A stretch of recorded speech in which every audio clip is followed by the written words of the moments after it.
Yeah, let's not even talk about whatever the fuck that was in the movie. General Reiko, both to Outworld's army and the Brotherhood of Shadow. Without a doubt, this is one of Mortal Kombat's most underutilized characters. And I've noticed quite a few people's perception of this character is that Reiko is just another jobber character. But in actuality, when you dive into the history of this character and what this character was supposed to be in future Mortal Kombat games since his debut, you would have to come to the conclusion that he's one of the most interesting characters in the franchise. Which leads us to the topic of this video, the untold story of General Reiko. You folks know the drill. If you're enjoying the content you're seeing on this channel and want to see more Mortal Kombat lore videos from me, make sure you drop a big thumbs up on this video and also subscribe to the channel so you don't miss the videos from me. Oh yeah, and because Reiko has showed up in very little Mortal Kombat media, I'm going to be using a lot of footage from my Twitch channel, which I encourage you guys to go ahead and follow and tune into my Twitch streams. I stream every Monday, Wednesday, Saturday at 1 p.m. Pacific Standard Time. If you want to chat with me about Mortal Kombat or literally anything else, go and click the link down below, give me a follow, and I hope to see you there.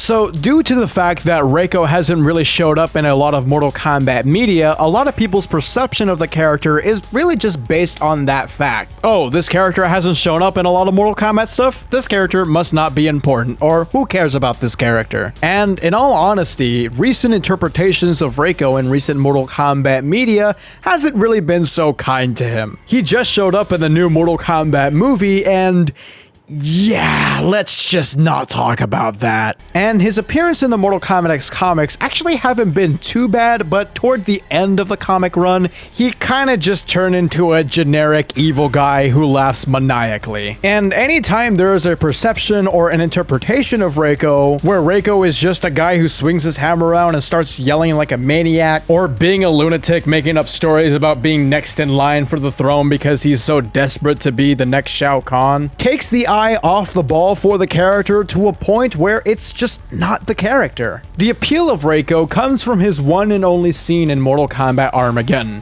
Taven just killed all of his elite guards, and he never reacts to Taven with rage. Instead, he is calm, cultured, and intelligent. And the reason for this is because he's intelligent. He's a strategic general. Mortal Kombat Armageddon made him a character, or at least gave him a trope to follow, and there's nothing really wrong with tropes. And that being, of course, a military strategist. And this comes across through his character, both with his interaction with Taven and his own stage in Armageddon, Reiko's War Room. There's a giant map on the floor, and really, it kind of looks like a chessboard. And what the developers were trying to imply is that he's just a sophisticated chess man. He quite literally plays 4D chess as the general to Shao Kahn's army. So just think to yourself, folks, which one sounds like the better character? The smart military strategist, or the guy who yells maniacally and is a gibbering lunatic who makes up stories about being next in line to be the next Khan? Also think about the fact that Reiko was the general to Shao Kahn's army, and due to the fact that Reiko is a military genius,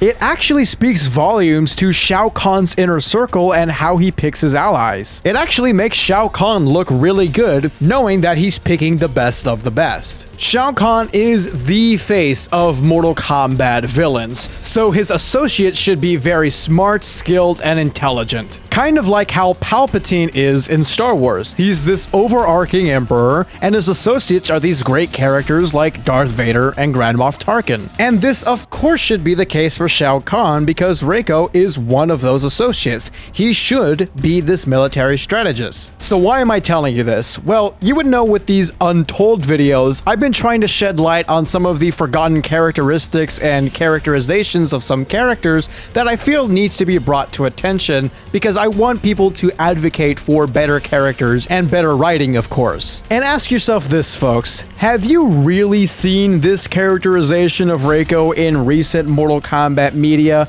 I think you know the answer to that question. In the Mortal Kombat X comics, there's only a single scene in the entire comic where he demonstrates the master strategist trait, but no scenes where he seems calm, cool, intelligent, you know, the personality that he had in Mortal Kombat Armageddon. And in the 2021 movie, yeah, what the hell? Again, let's just not talk about that stuff. Reiko's complete backstory is that he was the general to Shao Kahn's army, but died sometime before before Mortal Kombat 1. He went to hell, and because he was the greatest military strategist, Shinnok made him the general of the Brotherhood of Shadow. Then during Mortal Kombat 4, because he's clever, he realized Shinnok was losing and he abandoned his post to return to Outworld, which is why he's in Khan's service again during Mortal Kombat Armageddon. Reiko also did want to be the next Khan, but he never really did anything super bombastic or anything over the top and dumb. To get there, he just took admiration to Shao Kahn's style and waited for his right moment, which never happened of course, but that's the appeal to Reiko. Speaking of Shao Kahn and Reiko, I made a whole video about this, so if you want to check it out, go ahead and click the YouTube cards up here. But according to John Tobias, the original intention was for Reiko to be a reincarnation of Shao Kahn after Mortal Kombat 4